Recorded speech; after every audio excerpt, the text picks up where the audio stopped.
Hey there, I'm Sean Finnegan, and you are listening to Restitutio, a podcast that seeks to recover authentic Christianity and live it out today. Last time we covered the importance of using the Bible to build our beliefs. But what is the Bible? Well, it wasn't written in American English or in the West or in recent history. The Bible is a library of books written in Hebrew, Aramaic, and Greek. Still, that doesn't quite answer the question of what the Bible is. Let's just focus on the New Testament for a moment. The New Testament contains 27 books written in Greek, but that still doesn't give you the whole picture. In fact, when you pick up a Greek New Testament, you're looking at a scholarly reconstruction of what textual specialists think the earliest recoverable form of each word of the original New Testament is. This reconstruction is based on thousands of little decisions of textual critics who have at their disposal thousands of handwritten Greek New Testament manuscripts. It's a little complicated, but you need to know what's going on. Eventually, in this class, we're going to get around to building and evaluating doctrines based on the Bible. Sometimes, manuscript variations have a great bearing on doctrine, so you need to know this stuff. What I've done in this episode is put together a narrative, marching through history to see not only what the most important kinds of manuscripts are, but also their exciting stories of discovery. And I hope you will enjoy learning about this important field. Here now is episode 638, Restoration Theology, Part 4, New Testament Manuscripts and Textual Criticism.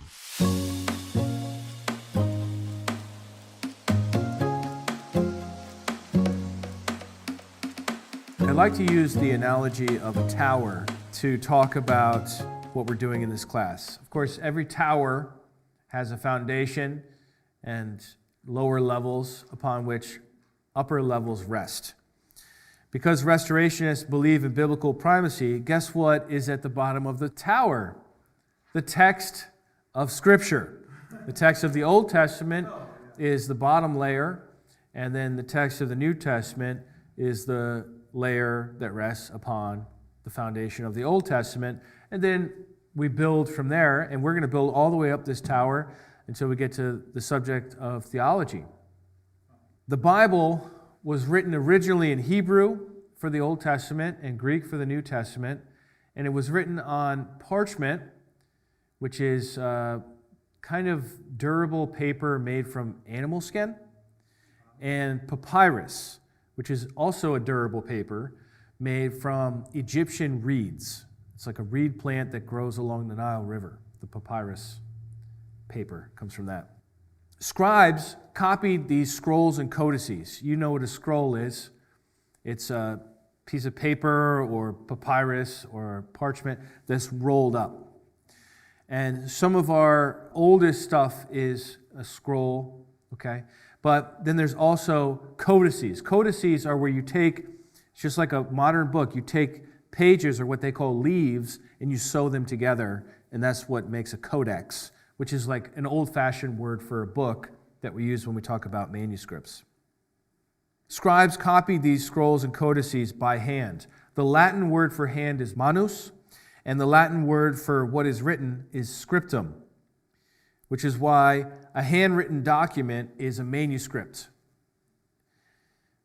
Because scribes occasionally made mistakes, when we look at different manuscripts, we find differences.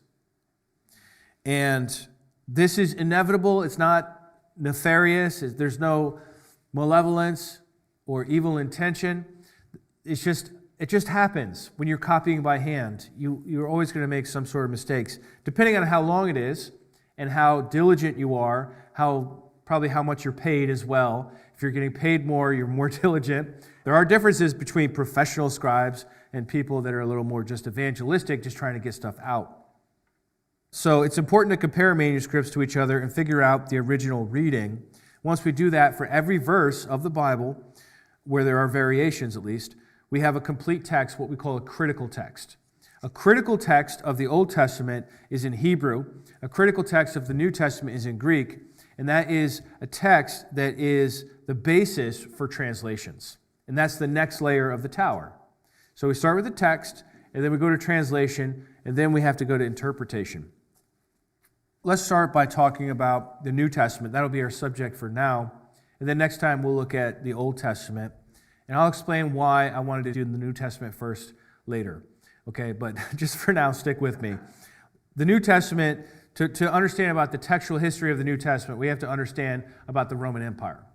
The Roman Empire was founded in 27 BC, and it fell in 476. The Roman Empire probably reached its greatest extent in the year 117 under Emperor Trajan.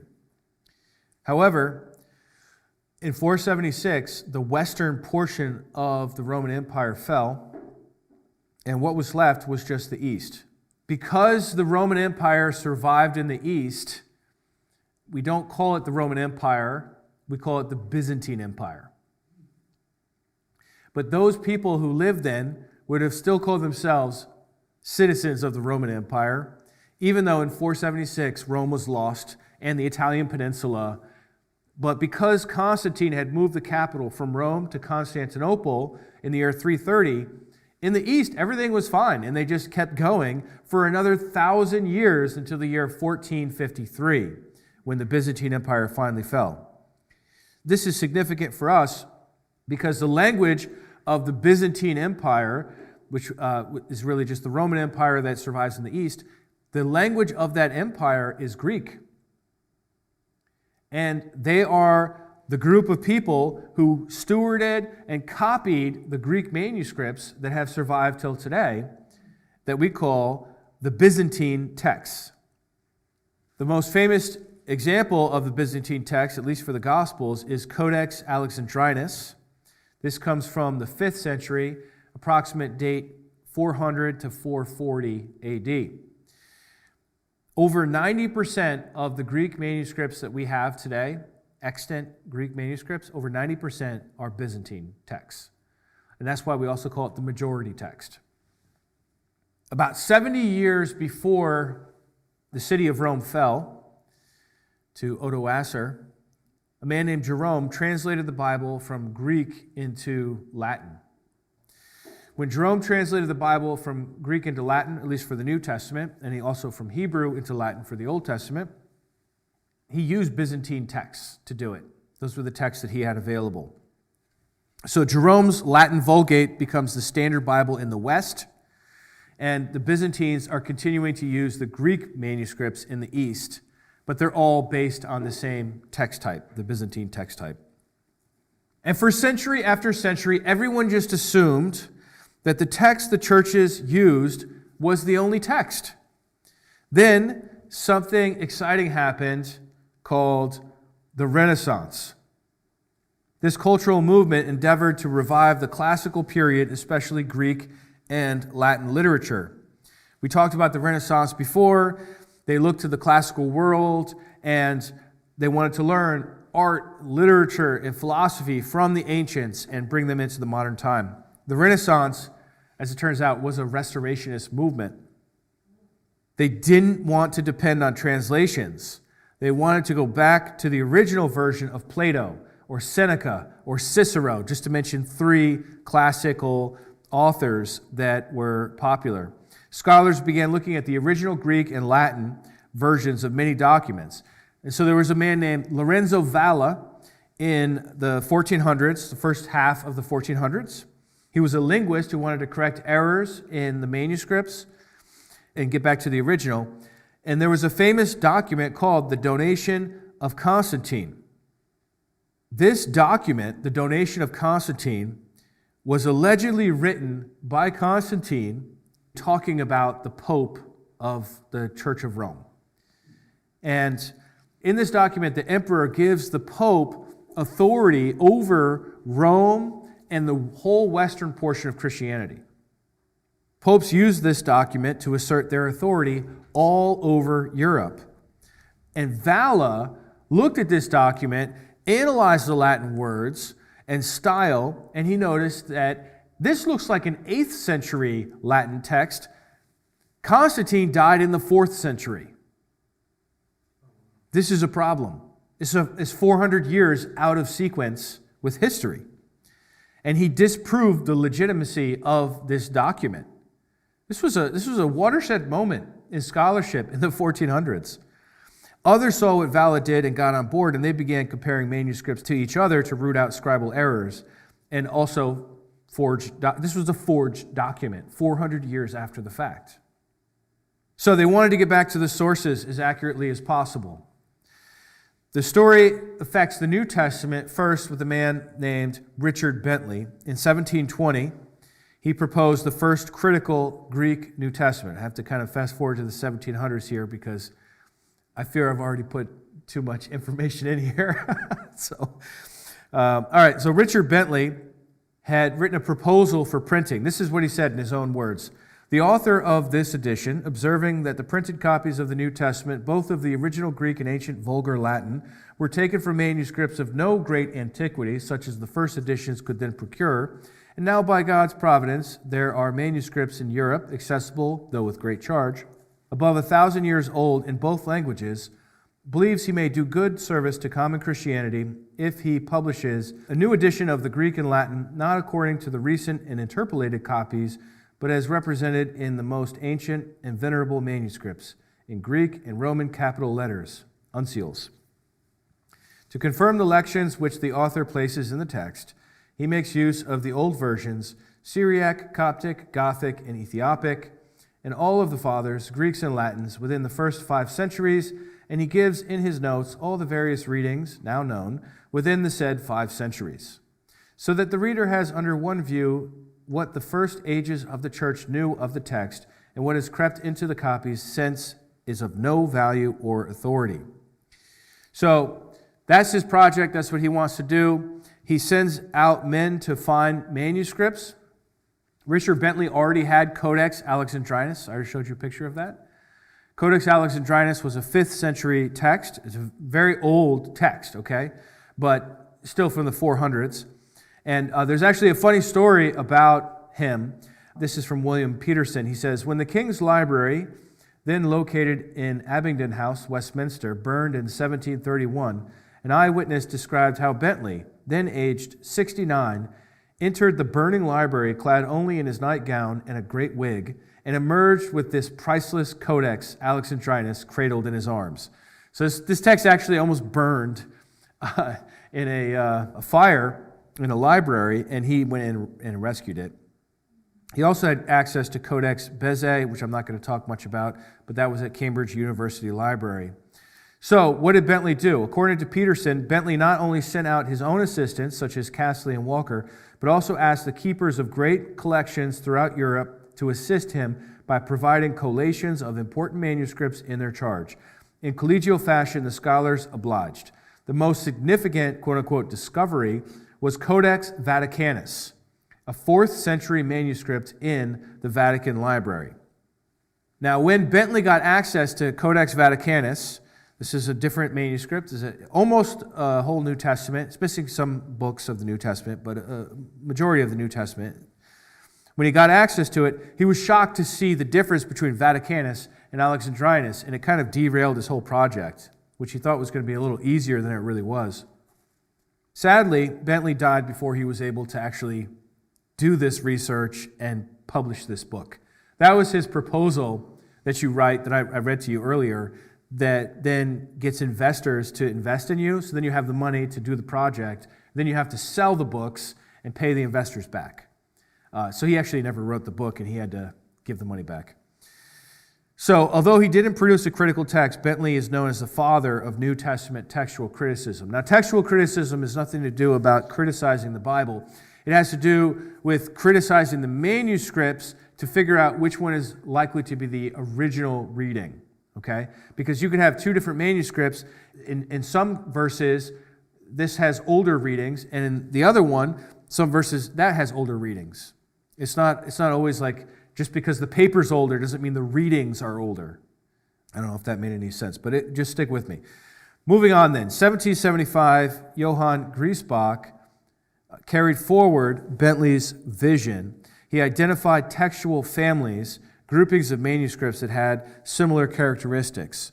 Later on, these would be called Byzantine, Western, and Alexandrian families of texts. He produced critical editions of the Gospels and Epistles, His goal was to reconstruct the earliest text possible. So he carries forward Bentley's project and really starts to produce something. At this point, in the 1800s, scholars start seeking out manuscripts. They start looking far and wide for earlier and earlier New Testament manuscripts. They search university libraries and church libraries and travel to far away lands to visit ancient monasteries. And one who does that in particular is Constantine von Tischendorf, who traveled to St. Catherine's Monastery in the desert at the foot of the traditional location for Mount Sinai in Egypt. It's the oldest continuously operated Christian monastery since the 6th century. And he found Codex Sinaiticus at the monastery. And he was able to print a facsimile, a 4-volume facsimile of Codex Sinaiticus in 1862. It's the oldest, nearly complete New Testament on the planet. Found in the 1840s in a monastery in Egypt. It was a big deal. It still is a big deal.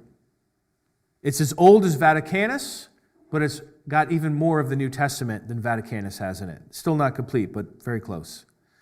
So he published this and made Sinaiticus available to the world. And then our next step on the journey of textual criticism is Brooke, Westcott, and Fenton Hort in the 1800s. Westcott and Hort noticed two things. One, how similar Vaticanus and Sinaiticus, these two manuscripts, how similar they were to each other.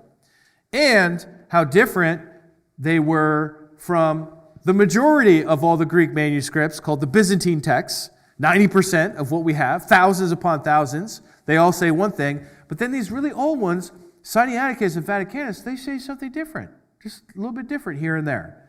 And they're like, isn't that something? Leaning on Griesbach's work, Westcott and Hort developed a genealogical method. That's why I put a picture of a tree here. A tree is usually used as a metaphor for ancestors and descendants. You know, you have the original, and then you have these branches that come out from the trunk, and then branches that come out from there, and then little twigs and leaves and so forth. So it is with manuscripts. So let's say you have a manuscript of the Gospel of Luke from the year 500. You're copying it. All right? You're copying it. Let's say it's 100 years later. It's the year 600. You're copying it. And while you're copying it, your eye, because you're reading here if you're right-handed, and then you copy over here, and then you read here, and then you copy over here, right? So there's like a moment of transfer where you have to remember what you saw to go back, and then you have to remember what you just wrote to go back to where you just were reading. And so one of the problems that happens commonly for scribes is that when they come back, they remember the last word they wrote, and their eye skips to the next line or even several lines down where that same word occurs, and they start from that spot, and they basically delete in the new manuscript a whole sentence, or it could be even more. And so let's say that happens, and now 100 years later, somebody else is copying that manuscript. Now his manuscript doesn't have that data in it. It doesn't have that verse. It's missing now. That's an example of how descendants can all carry forward the same traits of an earlier manuscript, just like in genealogy. Westcott and Hort, instead of merely counting manuscripts, they were trying to figure out the genealogy of manuscripts. Because here's something else. You could have a manuscript from the year 1200 AD, and you could have a manuscript from the year 700 AD. If the guy in 1200 had an accurate manuscript that he was copying from, his 1200 AD manuscript could be more accurate than somebody from 700 that was sloppy. So it's really a hard problem to solve, this whole business of manuscript criticism. Westcott and Hort applied their method to figure out earlier, better readings for a particular verse. And in 1881, Brooke, Westcott, and Fenton Hort released their Greek New Testament. And what they did was they used Codex Vaticanus as the base text, and then anywhere they thought Vaticanus was in error, they used other manuscripts to fill in the differences. This was a critical text. A critical text is your best guess of what the original New Testament document said in its original language, which in this case is Greek. And then something crazy happened. In the 1890s, Bernard Grenfell and Arthur Hunt made a huge discovery. They were British petrologists, and they thought Egypt is where the big discoveries are going to be made. So they went to Egypt, and they asked around, and they heard about this ancient town called Oxyrhynchus, and people said there were mounds there. And for archaeologists and petrologists and paleographers and so forth, a big mound is like good news. And what they found was an ancient trash site. They started digging in this ancient landfill, and they found hundreds of thousands of Greek documents, ancient Greek documents that were just thrown out. In 3 months, they filled 280 boxes with papyri, from personal letters to grocery lists to official records to business contracts and every other kind of everyday written document, as well as copies of the New Testament and other kinds of literature. This discovery greatly improved our understanding of Koine Greek, which is the kind of Greek the New Testament was written in. And these boxes were shipped off to England. Again, 280 boxes of ancient manuscripts shipped off to England. I'm glad that ship didn't sink. It's a long way from Egypt to England, I would imagine, on an old boat in the 1800s. And in 1910, Grenfell and Hunt identified 30 New Testament fragments from these 280 boxes. Then in the 1920s to the 1950s, scholars were continuing to work through all these documents. There's so many that it would just be lifetimes to work through them, literally hundreds of thousands of documents. And in the 1920s to the 1950s, scholars identified hundreds more of these papyri that contain parts of the New Testament. Today, there's 1,100 fragments that have been identified as parts of the New Testament from Oxyrhynchus. And more are added time to time as fragments are still discovered. I mean, the thing is, they're still going. It's 125 years later, and the majority of it is still not yet deciphered. They're still working on it. I think AI should probably help them a good deal because they have a lot of these things photographed and there's a website, but there's only a handful of specialists on Earth that could figure out what goes to what and what does it mean. By the dawn of the 20th century, local Egyptians realized they could make money on Westerners that wanted ancient manuscripts. You got to give it to the industrious types because they're like, all right, we see what's going on here. If we can find some papyri, we can sell it to these Europeans and these Americans, and we can make money. And so that's indeed what happened. Chester Beatty, in the year 1931, he was a New York businessman, and he had purchased from an Egyptian dealer some manuscripts. And nobody even knows where the dealer got these manuscripts. So there's ideas like maybe it came from a church, maybe it came from a grave site or something, whatever. Nobody knows. All Chester Beatty knows is that he was in the market and there were some legit, original, ancient papyri, and so he bought them. And so did the University of Michigan. They both bought them. And in this collection that Chester Beatty bought were P45, P46, and P47. Now let me tell you about these three manuscripts. P stands for papyrus. P45 has all four Gospels and the book of Acts from the year 250. That's insane. The oldest was from the year 350 was Codex Vaticanus and Codex Sinaiticus. Vaticanus and Sinaiticus were crazy old. Now we just wound the clock back 100 years to the year 250. P46 had all of Paul's epistles and Hebrews from the year 200. And then P47 has Revelation chapters 9 through 17 from the 200s as well. Then we get the next guy, Martin Bodmer. In 1952, two Egyptians found a jar. They're digging for fertilizer, and they hit a jar, and they're like, oh, look at this, a jar, an ancient clay jar. They opened it up. They find about 30 ancient Greek papyri in the jar, and they eventually get it to a dealer, and the dealer sells it to this Swiss collector named Martin Bodmer. He purchased them in 1952, and in that collection were P66, P72, and P75. P66 is almost a complete Gospel of John from the year 200 AD. P72 is 1st to 2nd Peter and Jude from the 3rd century. And P75 has Luke and John from 175 to 225 AD. This is just like unbelievable discoveries that are being made. And what's monumental about the Chester Beatty papyri and the Martin Bodmer papyri is that these are not like little scraps like Oxyrhynchus. You get like a little credit card size piece of paper and you're like, oh, I think that's part of John chapter 12. No, it's not. These are hundreds of pages. Hundreds of pages. So P66 is 208 pages long, 208 leaves. I mean, these are major quality discoveries. As the 20th century rolled on, more Greek manuscripts came to light. The more that happened, the more critical texts of the Greek New Testament were produced. A man named Eberhard Nestle produced a critical Greek New Testament called the Novum Testamentum Graeca in the year 1898. And he's really one of these founders that started something that kept going and going and going. And who knows why these things happen. But his son Erwin took over in 1913, and he revised the Nestle edition of the Greek New Testament as more manuscripts were becoming known.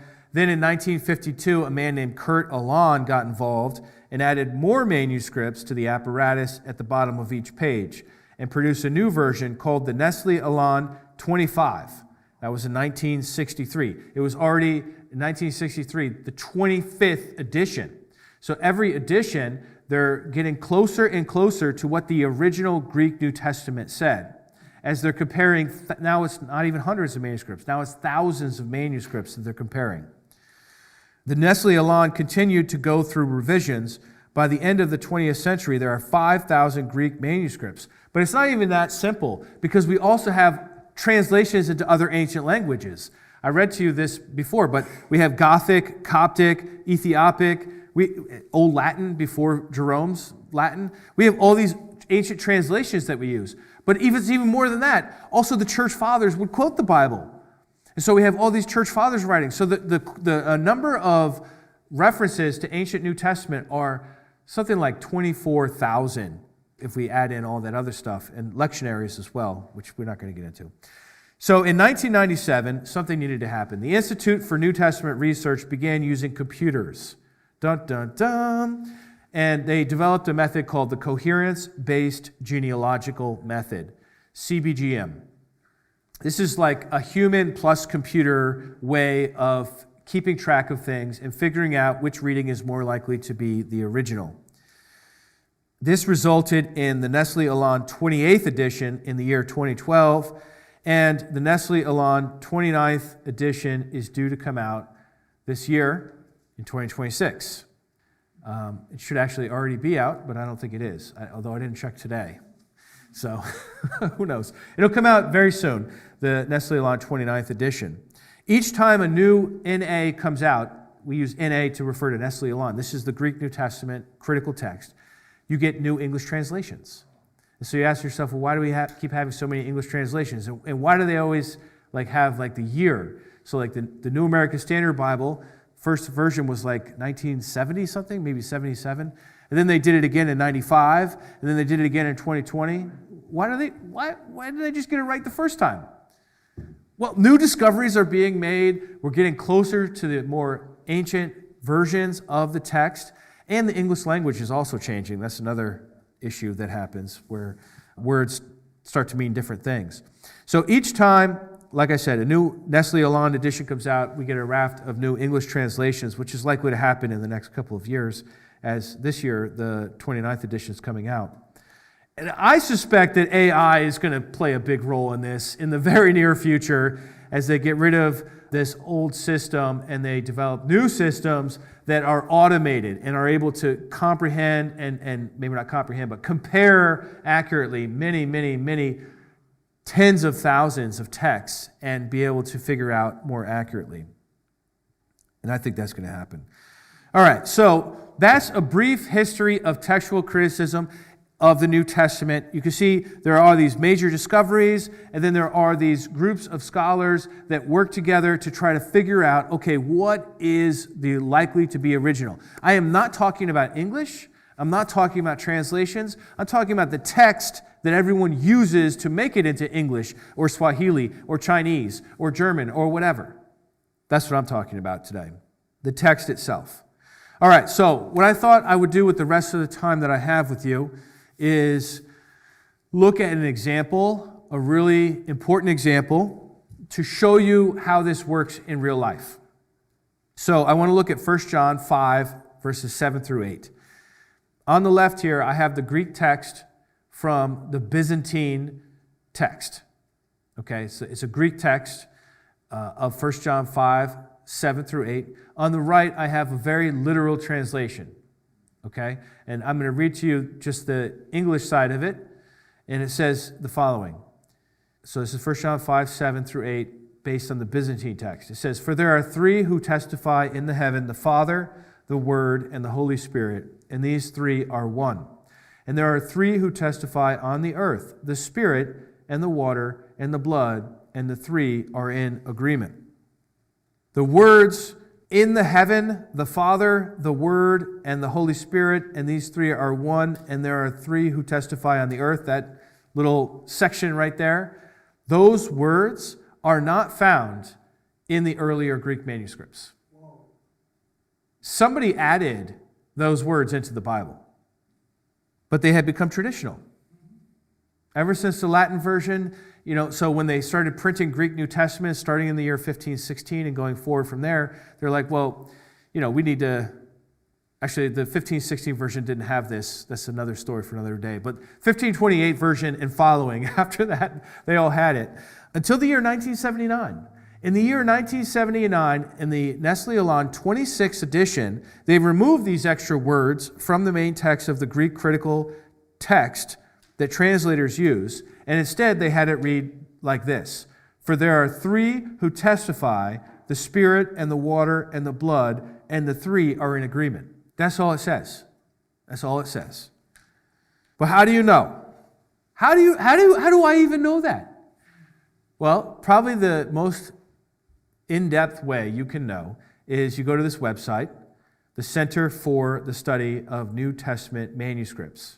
Thank God there's a website. This has just been developed over the last couple of decades that this work has been done. csntm.org. But scholars have traveled around the world with high-quality digital cameras and photographed all the codices, all the papyri that they could get their hands on in the museums and put them on this website. Now, a lot of museums are a little sketchy about putting pictures of their stuff on websites. So some of them will not allow it for copyright reasons, but a lot of them do. So it's kind of a mixed bag, but we do get a lot there.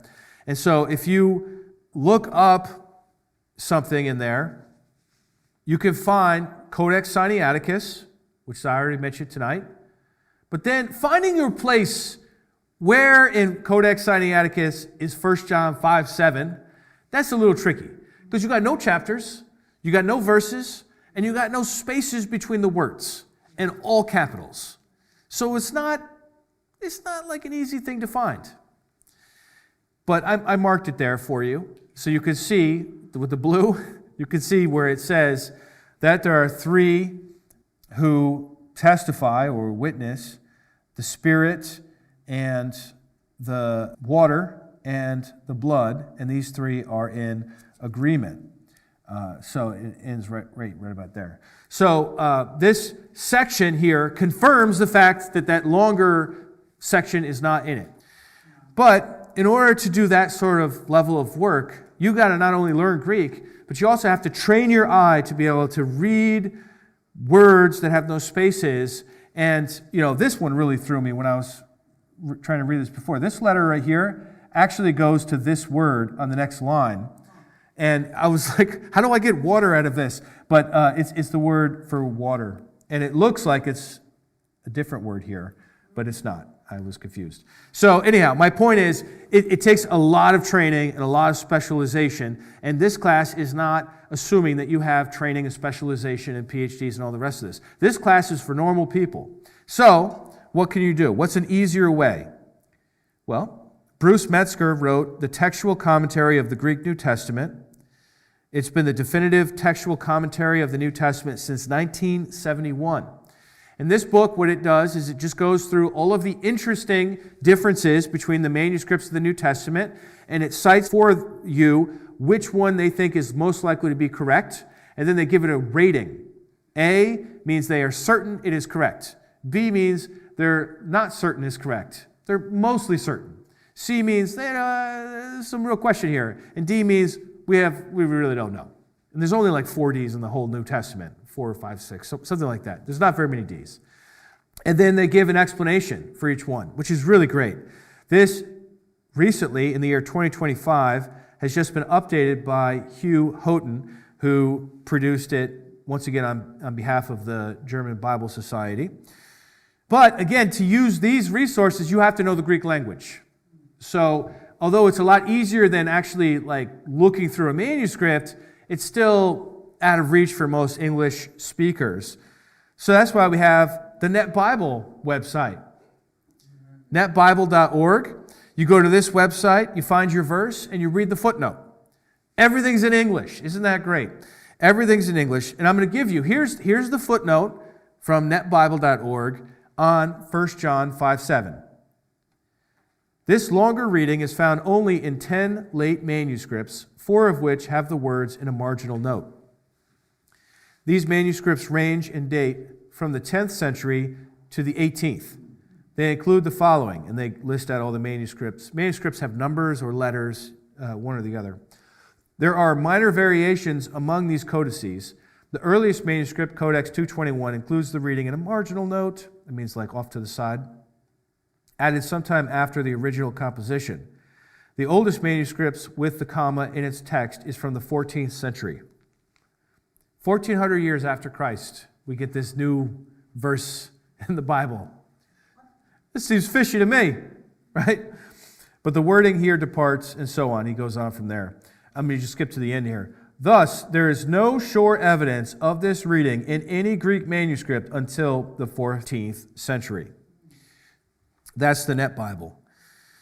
Now, I know what you're thinking. You probably are not going to look at the manuscripts. You're not going to buy a TCG&T, the Textual Commentary of the Greek New Testament. And you're like, Sean, going to netbible.org, that's just too hard. I got to click on things and, navigate, and then I got to use my eyes and read, and this little technical. Can't we just ask AI about textual witnesses? Can't we just ask AI, what's the deal with 1 John 5:7? Yes, we can. Welcome to the 21st century, the miracle of modern technology. That's exactly what I did. I asked ChatGPT, I said, summarize for me the textual history of 1 John 5:7 through 8. This is what the AI spit out.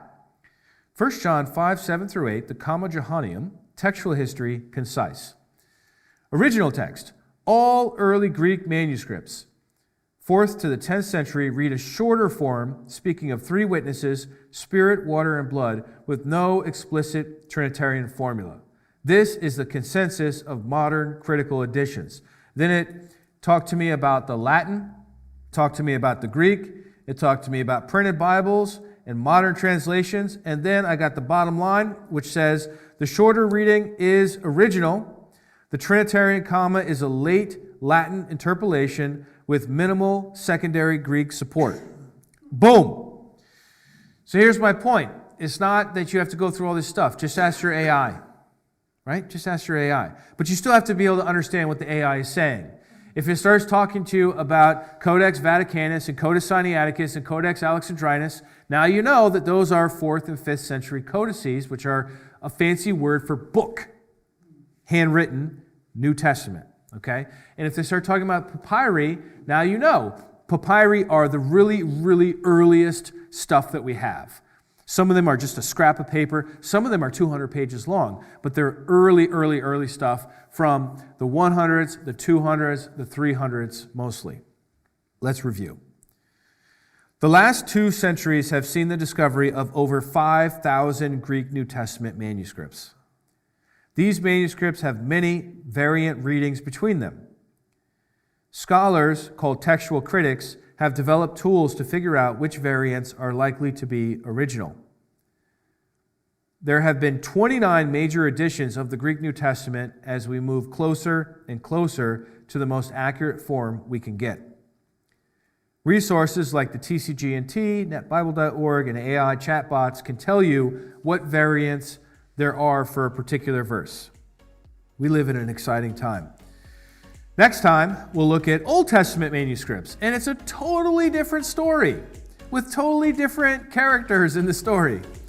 And that we will do as we continue through our class on Restoration Theology.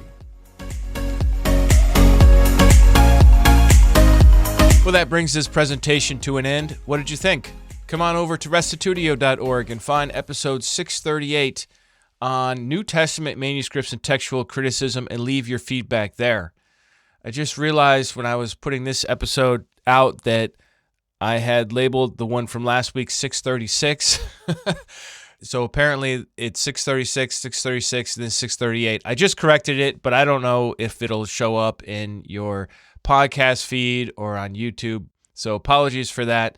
Counting, I guess, sometimes gets away from me, but it is corrected now. On the second part of this class, called Milestones on the Road to Modern Restorationism, S. Zallard wrote in saying, "Thank you for the historical presentation of the liberty of religion, which originate from the spirit of Unitarianism. However, another important milestone in the history of religious freedom and consciousness is the official proclamation of it for the first time in world's history as a country's basic law. This occurred on January 13, 1568 in the Kingdom of Eastern Hungary, which would later become known as the Principality of Transylvania. The architect of this law was Franciscus Davidus, or David Ferenc, founder of the Unitarian Church in Transylvania. The law was proclaimed by John Sigismund, King of Eastern Hungary, and from 1570, Prince of Transylvania. He also became a Unitarian thanks to David. As a ruler, he could have forced everyone to become Unitarian, but advised by David, he chose to proclaim everyone's freedom to believe the teachings of whichever church they found convincing. Quote, "For the faith is God's gift," end quote. This is the greatness of Unitarianism, founded by Michael Servetus, which, wherever it has established itself, in Poland, Transylvania, the Netherlands, the UK, and the USA, has proclaimed everyone's right to believe the religious teachings they find convincing. Thus, it has ended religious intolerance, hatred, wars, and the Inquisition. Well, thanks for writing in. Indeed, I am a big fan of David Ferenc, or however you pronounce his name. I don't really know Hungarian enough to know how to say it. And if you'd like to know more about David Ferenc and the Transylvanian Ethnic Hungarian Unitarian Church, you can take a look at episode 121, the Socinian movement, where I cover both sides, the Polish side and the Hungarian side of the movement, the Polish Brethren and then the Unitarian Church of Transylvania. Incidentally, the Unitarian Church of Transylvania still exists to this day, and I have a colleague named Dr. Robert Kokonyesi, who is one of these rare people that speaks both Hungarian and English. And I've met him a couple times in the past and have had a bunch of emails back and forth with him, but he's doing a lot to translate some of these historic Hungarian Unitarian sermons into English on his website, unitariantorch.com. So take a look at that if you're curious more about the Hungarian wing of Unitarianism, either historically or today. Now, as for Unitarianism breeding freedom of religion, I'm a little less confident than the commenter here, because I think pretty much what happened is that Unitarianism never really got into power, other than the one isolated incident that the commenter mentioned in Hungary in 1570, or really Transylvania in 1570. And I think that was in a situation where if Sigismund had declared Unitarianism the official religion, there would have been just an immense amount of strife in the country. And I don't think it was all that practical to do because Unitarianism was so small. My guess is that Unitarianism or Trinitarianism or Binitarian, whatever your doctrine of God is and your Christology, probably has no bearing at all, in all honesty, on your beliefs about religious freedom. I think what really matters is how popular your belief is. If you're a minority belief of whatever type, even if you're not even a Christian, if you have a minority belief, then guess what you want? You want religious freedom. Why? Because you don't want the government endorsing the majority belief and persecuting you for not holding the majority belief. So I think this is just like a minority thing in general, a tendency among those who hold minority beliefs in general, not specific to Unitarianism. It is true that Unitarianism in Transylvania and certainly in Poland was combined with Anabaptism, and Anabaptism strongly denies the use of violence and coercive behavior. But that's not native to Unitarianism necessarily. It's just native to the Anabaptists who committed themselves very strongly to living out Jesus' Sermon on the Mount teaching very literally. So by accidents of history, the Unitarians happen to also be Anabaptists, and as a result of that, believed in religious tolerance, and also they were minorities, so all minorities typically believe in religious tolerance and freedom. So anyhow, I just wanted to add that little caveat. On to the next comment from JLC Productions, 1976, who says, Calvin had little to nothing to do with Servetus' execution. The magistrates of Geneva handled the matter because Servetus was an unrepentant heretic.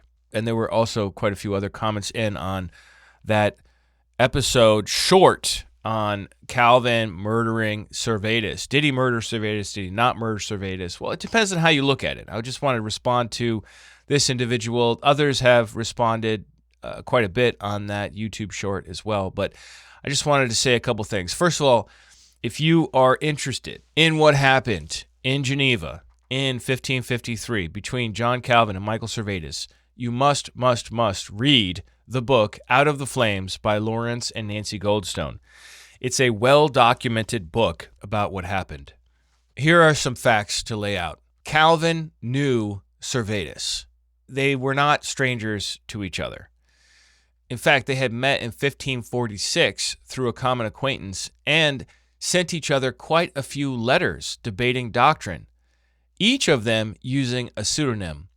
Servetus, in fact, wrote approximately 30 letters to Calvin, and Calvin was thoroughly frustrated with Servetus, such that in that same year, 1546, he wrote William Farel, a friend of his, and said, Servetus lately wrote to me, but I am unwilling to pledge my word for his safety, for if he shall come as far as my authority goes, I would not let him leave alive. That's a direct quote of John Calvin 7 years before Servetus did come to Geneva and Calvin did not let him leave alive. So if that doesn't indicate a hardness of heart, a sort of hatred perhaps, or at least a misplaced religious zeal for doctrinal purity that results in actually killing people that disagree with you, I don't know what does. Then 7 years later, Servetus wrote his book, Christianismi Restitutio, after which this podcast is named, Restitutio, or in English, Restoration of Christianity is what his book was called. So Servetus sent that book to Calvin, and Calvin sent Servetus his Christian Institutes. And Servetus made many corrections to Calvin's books, writing in the margins, and sent them back to him. Calvin was furious with Servetus. He wanted Servetus dead. And so the best way to do that was to alert the French Catholic Inquisition, which is what he did. John Calvin was enemies with French Catholicism. He was a refugee from France and an ex-Catholic who was in Switzerland because he couldn't be in France, because the Catholic Church was persecuting the Protestants in France, which are called Huguenots. That's what they call Protestants in France in the 1500s. And there was a St. Bartholomew's Day massacre. I mean, there's just so much history here. John Calvin is absolutely an enemy of the Catholics. He strongly disagrees with them. He would probably love to do bad things to them too. And yet, he decides to alert the Catholic Inquisition in France that Michael Servetus was there told him what city he was in, and told him what name he was going by, so that the Catholic Inquisition would torture and execute Michael Servetus. Ladies and gentlemen, you might not be able to convict John Calvin of murder from some sort of legal standpoint, but that's in fact what the man consistently wanted. From 1546, he said he would not let Servetus leave alive. In 1553, when he got Servetus's book, he alerted the Catholic authorities to kill Michael Servetus.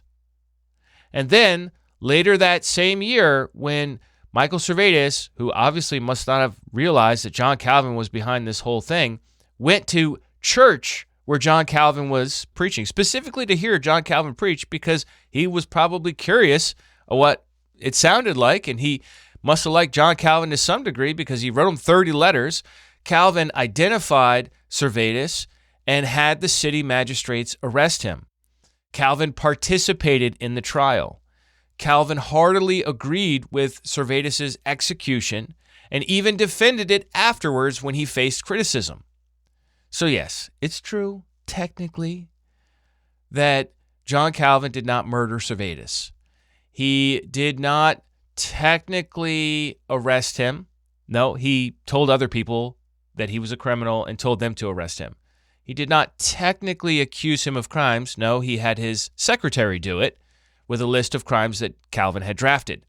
No, he didn't judge him in court. He just advised the judges on theological matters and insisted that Servetus was a heretic deserving execution. And he didn't execute Servetus or even show up the day of his execution. He just made sure the city did. To me, that doesn't get Calvin off the hook. Calvin is guilty. From a legal standpoint, you could make a strong case that Calvin is not guilty, that he's innocent, that he didn't actually do anything beyond the legal apparatus of the city. But when the legal apparatus of the city is set up to execute people who have theological positions that are minority views, guess what? It still doesn't make it any better that you use a legal apparatus to do something that Jesus expressly forbids. He says to love your enemies. He doesn't say to use the city to arrest them, torture them in jail for weeks and weeks on end, and then execute them. That's not what Jesus said. And this is unfitting behavior for any Christian to do against another Christian. I don't care what their doctrines are. Servetus was a man who was disgraced, bullied, persecuted, and murdered. But I thank God that his death was not in vain. His death changed the world. And that's what that episode was all about. Episode 2, Milestones on the Road to Modern Restorationism. Go take a look at it if you haven't already listened to it. Sure, John Calvin's legacy is a narrow doctrinal system called Calvinism, believed by Presbyterians and other Reformed folks. If you add everybody in from those backgrounds, maybe you get something like 140 million people in the world today. That's an impressive legacy. I'll give it to John Calvin. Hey, impressive. But that doesn't compare to Michael Servetus' legacy. Once you trace it all the way through to the Socinians and the intellectuals like John Locke in England, and then to the framers of the U.S. Constitution, you get something way bigger. Maybe as much as 3 billion people in the world today live in countries with religious freedom because of what Michael Servetus started and what eventually came to be the norm in almost half the world. Now that's a legacy. All right, enough about Michael Servetus and John Calvin. Obviously, this is a very emotional issue for many of us because we're talking about the unjust killing of somebody for holding different ideas about God and predestination. I think those were the two main focuses, and maybe baptism. If you would like to know more about Michael Servetus and hear a more thorough explanation of his life, take a look at episode 120. Biblical Unitarian Trailblazers of the 16th Century is part of a class I did on church history called The 500, looking at the last 500 years of church history. Well, that's going to be it for today. Thanks for listening to the end. If you'd like to support us, you can do that at restitutio.org. We'll catch you next week. And remember, the truth has nothing to fear.